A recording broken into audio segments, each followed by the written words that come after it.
मला सांगताना आनंद वाटतो की 2019-20ला ज्यावेळी केंद्र सरकारने जलस्थितीचा रिपोर्ट सादर केला त्यावेळी महाराष्ट्र हे एकमेव असं राज्य निघालं की ज्या राज्यामध्ये वॉटर लेवल वाढलेली होती।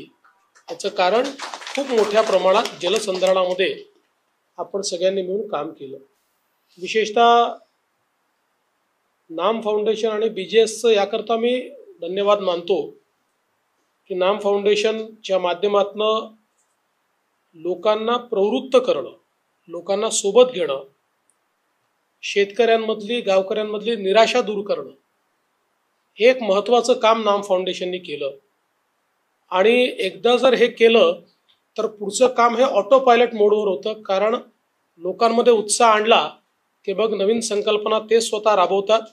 आणि म्हणून इतक्या ताकदीनं नाम फाउंडेशन पाण्याचंही काम करू शकलं आणि पाण्यासोबत वेगवेगळी जी कामं एक प्रकारे ग्रामीण जीवनामध्ये सामान्य माणसाचं जीवन बदलणारी ही त्या ठिकाणी नाम फाउंडेशनने केली।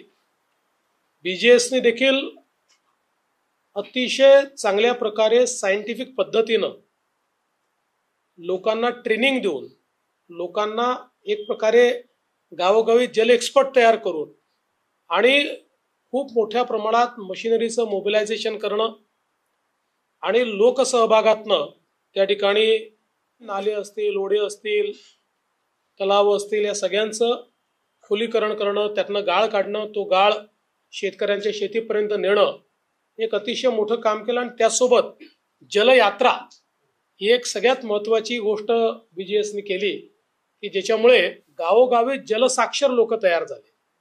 आज महाराष्ट्रामध्ये मला असं वाटतं इतर कुठल्याही राज्यापेक्षा गावोगावी लोकांना पाण्याचं सायन्स माहिती आहे।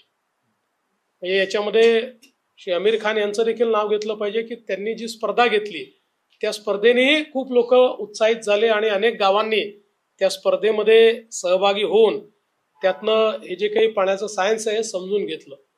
आणि मला असं वाटतं की त्यामुळेच आज खूप मोठ्या प्रमाणात हे काम आपण करू शकतोय।